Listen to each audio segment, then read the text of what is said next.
नमस्कार दोस्तों, आप सबका स्वागत है मेरे यूट्यूब चैनल के ऊपर। दोस्तों, कल हमने देखा था कि मार्केट के अंदर 19,400 के ऊपर डाटा पॉइंट्स के अंदर कॉल राइटिंग की गई थी, वो भी की गई थी एफआईआईज़ के द्वारा। तो दोस्तों, यहाँ पर एफआईआईज़ जो हैं वो थोड़े से बड़े प्लेयर होते हैं, तो यहाँ पर हमने देखा है कि वो कैसे ना कैसे करके मैनेज कर लेते हैं अपनी पोजीशंस को। तो आज उन्होंने वही किया। साथ में हमने ये भी कहा था कि भाई इनसाइड कैंडल भी बनी हुई है निफ्टी के अंदर। तो इनसाइड कैंडल के अंदर हमने जो आपको कल एक बात कही थी प्रेडिक्शन के बेसिस के ऊपर, तो वो एक सिंपल सी बात थी कि यहाँ पर ये इनसाइड कैंडल का जो लो है वो है 300 के ऊपर। तो मार्केट 300 के नीचे जाएगा तभी हम नीचे का देखेंगे, अदरवाइज़ इनसाइड कैंडल जो है वो इनसाइड कैंडल जो है वो क्या करेगी, कुछ दिन तक मार्केट इस कैंडल का हाई और इस कैंडल का लो इसके बीच में ही फ्लक्चुएट कर सकती है, कंसोलिडेशन कर सकती है। ये भी मार्केट का एक सेकंड अपॉर्चुनिटी, सेकंड पॉसिबिलिटी हो सकती है।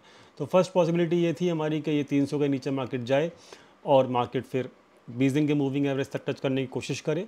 और सेकंड पॉसिबिलिटी हमारी ये थी कि मार्केट जो इनसाइड कैंडल वाली जो स्टोरी है उसके हिसाब से मार्केट 19,500 और 19,300 के बीच में कुछ दिन तक टाइम स्पेंड कर सकती है। तो यहाँ पे प्रीमियम डीके भी कर सकती है। तो यहाँ मार्केट ने सेकंड ऑप्शन चुना और मार्केट ने उस चीज़ को बखूबी निभाया भी। तो दोस्तों, यहाँ पर फ़िलहाल एफआईआईज़ ने किस तरीके से पोजीशंस मैनेज की वो मैं आपको समझा देता हूँ। तो मार्केट जो है जब ओपन हुई थी तो यहाँ पे मार्केट गैप अप ओपन हुई थी। गैप अप ओपन होने के बाद मार्केट में कैश बाइंग चालू हो गई थी, जिसकी वजह से एफआईआईज़ ने अपनी पोजीशंस को मतलब एफआईआईज़ की जो पोजीशंस थी, जो कॉल राइटिंग की पोजीशंस थी, वो उस वक्त लॉस में चल रही थी। कल एफआईआईज़ ने, मैंने आपको समझाया था कि कल एफआईआईज़ ने 90 रुपीज़ के आसपास जो है कॉल राइटिंग की थी 19,400 की। तो दोस्तों, उनकी पोजीशंस जो थी वो 19,500 तक, क्योंकि 90 रुपीज़ का प्रीमियम उनको क्रेडिट मिल चुका था। तो यानी कि उनकी 19,400 वाली जो पोजीशंस थी वो 19,500 तक सेफ थी। तो दोस्तों, वहाँ तक ही मार्केट मतलब जा पाया और 19,500 पे एक जो है आप से देख सकते हो 19,500 के ऊपर इन पोजीशंस को दोबारा से एवरेज किया गया और मार्केट को फिर नीचे लाया गया। तो इन्होंने क्या किया, 90 रुपये जो कल बेचे गए थे, कल जो 90 रुपये का कॉल बेचा था 19,400 का, उसको यहाँ पर दोबारा से तकरीबन डे हाई के आसपास उन्होंने एवरेज किया और डे हाई जो था आज का इसी ऑप्शन का वो था दोस्तों 140 रुपये। तो दोस्तों, यहाँ पर 140 के बाद इसको जब एवरेज किया गया तो तकरीबन इसकी एवरेज जो बनी वो तकरीबन बनी 110 के आसपास। दोस्तों, यहाँ पर 110 रुपये का प्रीमियम अब इनके पास, इनके हाथ में था और यहाँ से मार्केट में जो गिरावट लाई गई वो केवल और केवल एफआईआईज़ को क्लोज पोजीशंस करने के लिए लाई गई। तो यहाँ पर मार्केट नीचे आया भी और मार्केट 19,420 तक आया। तो ये जो गिरावट आई गई वो केवल और केवल ताकि 110 रुपये का जो प्रीमियम एवरेज करके बना था एफआईआईज़ का, उसको एग्जिट दिलवाया जा सके। तो 110 का प्रीमियम जो था वो एफआईआईज़ ने, मैंने अपने टेलीग्राम पे भी मार्केट में, लाइव मार्केट में आपको बताया था कि मार्केट अपने डे लो के आसपास है। इस वक्त आपको बताया था 2:30 बजे के आसपास। तो वहाँ पे देखना शुरू हो गया था यहाँ पे कि भाई डे लो के आसपास मार्केट है, क्योंकि यहाँ पर अपनी पोजीशन से स्क्वायर ऑफ करना शुरू कर चुके हैं एफआईआईज़ लोग। तो वहाँ पर दिख चुका था प्रीमियम के ऊपर। तो यहाँ पर इस लेवल के आसपास अपनी पोजीशंस को वो क्लोज़ करना शुरू कर चुके थे। तो 83 से लेके और 77 के बीच में उन्होंने अपनी सारी पोजीशंस क्लोज़ कर दी थी। तो दोस्तों, इस तरीके से वो लोग एफआईआईज़ लोगों ने अपनी पोजीशंस को जैसे तैसे करके क्लोज़ किया, प्रॉफिट में, मार्जिनल प्रॉफिट में क्लोज़ किया, लेकिन हाँ ठीक है, मैनेज हो गई उनकी पोजीशंस। तो यहाँ पर इस तरीके से मार्केट में ज़बरदस्ती मार्केट को नीचे लाया गया आज, ताकि एफआईआईज़ अपनी पोजीशंस को क्लोज़ कर पाएँ। तो दोस्तों, ये थी आज की कहानी और अब चलते हैं आगे।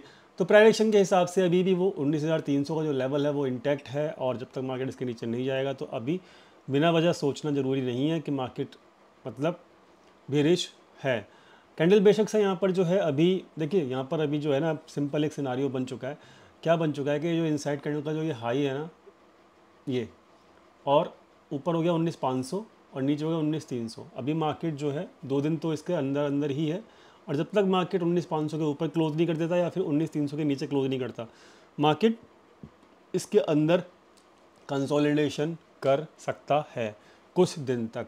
ठीक है, इसकी पॉसिबिलिटी अभी भी बरकरार है। तो यहाँ पर अब नए ट्रेड के लिए हमें वेट करना पड़ेगा, या तो 19,520 के ऊपर मार्केट क्लोज करे या फिर 19,300 के नीचे मार्केट क्लोज करे, तभी आपको नया ट्रेड मिलेगा। अदरवाइज़ यहाँ पर मार्केट में केवल प्रीमियम डीके होगा। तो दोस्तों, यही प्राइडिक्शन बता रहा है और अभी इस चीज़ पे ही हमको फोकस करना ज़रूरी है। तो यहाँ पर रेसिस्टेंस जो है 19,520 है, और सपोर्ट जो है 19,300 है और मार्केट इसके बीच में चल रहा है। So this is all the price action is telling. बात चलते हैं आगे। तो यहाँ पर प्राइस एक्शन जो है वो अभी रेंज बाउंड टाइप का मैं इसको कहूँगा। तो बात करते हैं फटाफट से अब ऑप्शन चेन में भी देख सकते हो कि जब मार्केट सुबह ओपन हुई थी तो यहाँ पर उतने ज़्यादा हैवी कॉन्ट्रैक्ट क्लोज नहीं हुए थे। 1,14,000 के आसपास ये क्लोज हुए हैं। जब मार्केट नीचे आ चुका था तो ये पोजीशन जो है एफआईज ने ही क्लोज़ की हैं यहाँ पर, और ये चीज़ डाटा भी कंफर्म कर रहा है जो क्लोजिंग डाटा है। तो ओवरऑल जो था वो भी एफआईज तो मैनेज कर पाए आज की अपनी कोलैटिंग को क्लोज़ करने में, तो वो हमने देख भी लिया। अब देखते हैं आगे क्या डाटा बताता है। तो अभी डाटा के हिसाब से ऑप्शन चेन के बिहाफ पे मैं यही बोलूँगा कि 19,400 का जो है अभी एक तरीके से सपोर्ट है मार्केट के अंदर।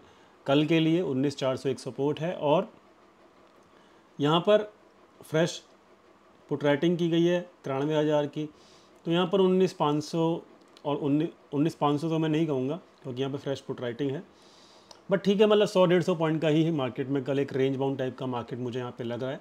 ठीक है, तो 19,400 अल्टीमेटली सपोर्ट है। 19,400 के नीचे ही यहाँ पर मार्केट में कुछ अपॉर्चुनिटी बन पाएगी। तो अभी तो फ़िलहाल यहाँ पर डाटा थोड़ा सा ठीक ठाक लग रहा है, और एक रेंज बाउंड टाइप की मार्केट यहाँ पर कल नज़र आ रही है ऑप्शन चेन के बिहाफ पे। बात करते हैं टोटल डाटा की। तो डाटा जो है वो क्या बोल रहा है। तो जब आज मार्केट गिरी तो वहाँ पर इन्होंने अपनी लॉन्ग पोजीशंस क्लोज़ की रिटेल ट्रेडर्स ने, क्योंकि ये लोग बुलिश थे और मार्केट आज खुलते खुलते ऊपर भी गई तो इन्होंने अपने प्रॉफिट बुक कर लिया होगा आज। तो आज मार्केट रिटेल के हिसाब से ओवरऑल चली। एफआईज ने भी अपना थोड़ा सा प्रॉफिट बुक किया, मार्जिनली कर पाए, बट ठीक है, मतलब मैनेज कर पाए वो लोग, और इन्होंने अपनी शॉर्ट पोजीशंस क्लोज़ की, इसलिए इनका जो मनी फ्लो है वो यहाँ पर आपका 22,000 दिख रहा है ओवरऑल पोजीशंस का। ठीक है, तो अभी जो है सिचुएशन डीआईआईज जो है अभी भी कायम है अपनी हैज पोजीशंस, इन्होंने क्लोज़ करनी शुरू नहीं की है, यानी कि डीआईआईज को अभी भी लगता है कि हम टॉप के आसपास हैं, वो केवल डीआईआईज को लगता है। तो ये इनकी पोजीशंस हैज वाली हैं, इसका मतलब ये नहीं कि मार्केट ऊपर नहीं आ सकता, क्योंकि हैज पोजीशंस वो ट्रेडिंग पोजीशंस नहीं होती हैं। बात करते हैं रिटेल की। रिटेल इस वक्त जो है वो अपनी पोजीशंस हल्की कर रहा है, एफआई तो अपनी पोजीशंस हल्की कर रहा है। तो कल का डाटा जो है वो ओवरऑल न्यूट्रल माना जाएगा। कोई भी नई पोजीशंस आज नहीं बन पाई हैं, तो कोई भी न्यूट्रल डाटा के हिसाब से मार्केट भी रेंज बाउंड बता रहा है, डाटा भी न्यूट्रल है ओवरऑल। तो ओवरऑल मार्केट कल का जो है वो न्यूट्रल ही माना जाएगा, यानी कि रेंज बाउंड माना जाएगा। दोस्तों यहाँ पर बात कर लेते हैं निफ्टी के साथ साथ बैंक निफ्टी की। तो बैंक निफ्टी जो है वो क्या कहना चाहता है वो भी हम समझ लेते हैं। तो बैंक निफ्टी जो दोस्तों वो यहाँ पे अभी इस ट्रेंड लाइन को रेसिस्टेंस कर मानते हुए आज भी इस रेसिस्टेंस के आसपास जैसे ही मार्केट आया वहाँ पे सेलिंग चालू हो चुकी थी, और बैंक निफ्टी जो है वो आज भी गिरी और कल के लो को भी तोड़ा। तो पर डे बेसिस के ऊपर जो है मार्केट, अब सिंपल सी बात है, जब तक इस रेसिस्टेंस, ये जो लाइन रेसिस्टेंस की है, जब तक इस ट्रेंड लाइन के ऊपर नहीं जाता आपको लॉन्ग नहीं करना है बिना वजह के। ठीक है, साथ में हम 20 दिन के मूविंग एवरेज के आसपास भी पहुंच रहे हैं, तो यानी कि यहाँ से केवल 200-250 पॉइंट नीचे है केवल। तो 20 दिन का मूविंग एवरेज जो होता है वो सपोर्ट होता है, और ये लाइन भी मैंने खींची हुई, तो ये सपोर्ट का काम डेफिनेटली करना चाहिए इसको। तो यानी कि बहुत जल्द हम मार्केट के अंदर एक सपोर्ट के आसपास पहुँच जाएंगे, स्पेशली बैंक निफ्टी के अंदर। और निफ्टी तो ओवरऑल स्ट्रॉन्ग है ही, जो हमने देख भी लिया है। तो ओवरऑल निफ्टी स्ट्रॉन्ग है। ठीक है, कहने का मतलब क्या है, निफ्टी स्ट्रॉन्ग है जब तक 300 के ऊपर है। बैंक निफ्टी अपने सपोर्ट के आसपास पहुंच रही है 1-2 दिन के अंदर, वो भी हमको समझ में आ रहा है। तो अभी हमको डिप में बाय करने की सोचनी चाहिए मेरे हिसाब से। ठीक है, बस 1-2 दिन के ये डिप जो है वो यहाँ तक 20 दिन के एवरेज के आसपास तक आ जाए तो अच्छी बात है, या फिर इस 20 दिन के मूविंग एवरेज के आसपास कोई बुलिश कैंडल मिले तो बहुत बढ़िया है। तो डिप के अंदर बाय करने की सोचना चाहिए मेरे हिसाब से, प्राइस एक्शन के हिसाब से ओवरऑल। तो निफ्टी, बैंक निफ्टी, और देख सकते हो आप यहाँ पर फिन निफ्टी, जो फिन निफ्टी है वो भी देखिए 20 दिन के मूविंग एवरेज के आसपास पहुंचने की कोशिश कर रही है। तो इसके अंदर ये 3 इंडेक्स जो हैं वो ट्रेड होते हैं, और तीनों के तीनों कंट्रीब्यूट करते हैं मार्केट के अंदर। तो यहाँ पर भी एक ट्रेंड लाइन बनी हुई है। तो ओवरऑल जो मैं कहूँगा कि 20 दिन के मूविंग एवरेज के आसपास जो है वो एक सपोर्ट का काम डेफिनेटली करता है, और निफ्टी तो ओवरऑल स्ट्रॉन्ग है ही। तो ओवरऑल जो सिचुएशन है वो मेरे हिसाब से अभी थोड़ा बहुत एक दो दिन का अगर थोड़ा सा वीकनेस दिखा के थोड़ा उठे मार्केट, तो that will be a good opportunity to buy. ठीक है, ये मेरे अंडरस्टैंडिंग है, मैंने आपको यहाँ पे शेयर कर दिया है। डाटा अभी कुछ नहीं कह रहा, डाटा न्यूट्रल है। तो बस यही फोकस रखना कि 20 दिन का मूविंग एवरेज बैंक निफ्टी और निफ्टी के और फिर निफ्टी के अंदर और बैंक निफ्टी के अंदर दोनों पास में है वन डे के ऊपर। बात कर लेते हैं फटाफट से कुछ स्टॉक्स की। तो स्टॉक्स जो हैं वो क्या कहने की कोशिश कर रहे हैं।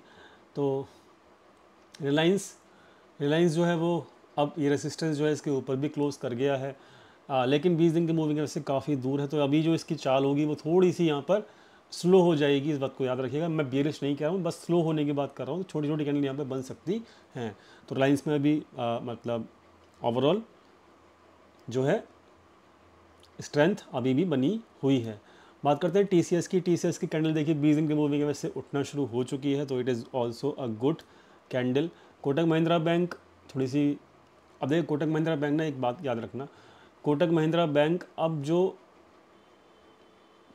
ये जो लेवल है, ठीक है, ये वाला लेवल, ये लेवल के ऊपर गया, लेकिन यहाँ से बिकवाली आई, लेकिन पूरी की पूरी कैंडल जो है ना वो 20 दिन के मूविंग एवरेज के ऊपर बन चुकी है, ठीक है।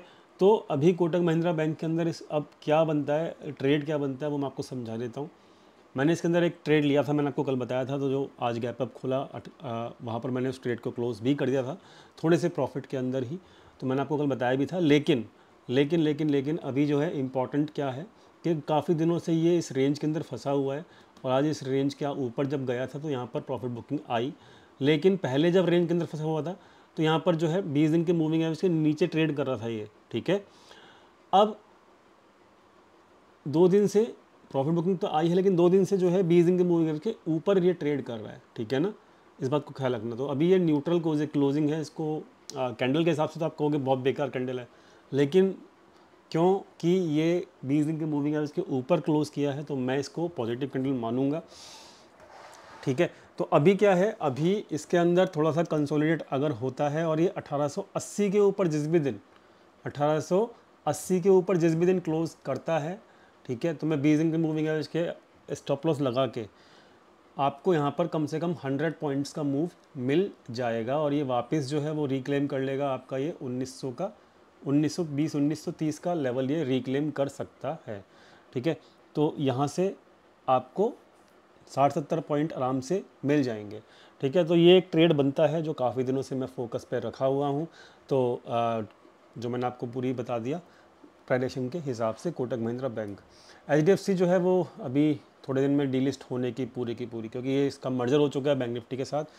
तो जो भी पोजीशंस अगर आपकी हों फ्यूचर एंड ऑप्शंस की एचडीएफसी के अंदर, तो अभी इसके अंदर अपनी पोजीशन स्क्वायर ऑफ कर लीजिएगा, नहीं तो फिजिकल सेटलमेंट एचडीएफसी का आपको लेना, एचडीएफसी बैंक का जो है आपको लेना पड़ेगा रूल के हिसाब से। तो इस चीज़ को याद रखिएगा। एलएनटी जो है वो देखिए कैंडल अच्छी बन चुकी है, तो 20 दिन के मूविंग एवरेज के आसपास से सपोर्ट भी लिया इसने, तो it is good. HDFC bank जो है अब अपने सपोर्ट के आसपास पहुंच रहा है, 1628 का इसके अंदर 1628 1630 के आसपास इसका सपोर्ट है, इसको भी ख्याल रखिएगा। तो स्टॉक्स जो है वो धीरे धीरे अपने सपोर्ट के आसपास पहुंच रहे हैं, तो इसलिए मैं कह रहा हूँ अगर एक दो दिन वीकनेस मिले तो कोई दिक्कत नहीं, लेकिन बाय द डिप में फोकस अभी करिएगा। इन्फोसिस 20 दिन के मूविंग एवरेज के आसपास हुआ आया, लेकिन उठ गया। तो आईटी के स्टॉक्स जो हैं उठ रहे हैं, अच्छी बात है ये। आईसीआईसीआई बैंक भी अब यहाँ पे कंसोलिडेट कर रहा है, तो it is also a good sign. Nifty का मैं बता चुका हूँ। आईटीसी जो है वो ओवरऑल एक जर्नी तय कर रहा है ऊपर की, तो वो भी बहुत बढ़िया है। अब ये जो एक्सिस बैंक है, एक्सिस बैंक जो है वो अभी फ़िलहाल जो इसका सपोर्ट है वो यहाँ पर है 940 के आसपास। अगर वो आज की क्लोजिंग के नीचे, आज के लो के नीचे टूटता है तो ठीक है, तो 940 तक भी ये जा सकता है एक्सिस बैंक, क्योंकि लगातार 3 दिन हो चुके हैं। तो आज का लो काफ़ी इंपॉर्टेंट है, क्योंकि ये वाली कैंडल की जो क्लोजिंग हुई थी 950 के आसपास हुई थी, वहीं पे आज की क्लोजिंग भी आज हुई है। रिलायंस मैं आपको बता चुका हूँ। तो ओवरऑल जो स्टॉक्स हैं वो ज़्यादातर पॉजिटिव ही हैं, और 20 दिन के मूविंग एवरेज के आसपास अपना सपोर्ट लेने को तैयार भी हैं। तो overall it is good market. आज का एडवांस डिक्लाइन इशू भी अच्छा था। तो बस यही मैं कहूँगा कि डिप आए तो डिप में बाय करने की कोशिश करना, ये मार्केट अभी फ़िलहाल वही बता रही है, ठीक है। तो चलिए दोस्तों, फिर मिलते हैं। उम्मीद करता हूँ वीडियो समझ में आ गया होगा। वीडियो समझ में आया तो प्लीज़ लाइक कीजिएगा, दोस्तों के साथ शेयर कीजिएगा, चैनल को सब्सक्राइब करना मत भूलिएगा। मिलते हैं कल अपने फ्री टेलीग्राम चैनल के ऊपर। Thank you so much for watching this video. Thank you.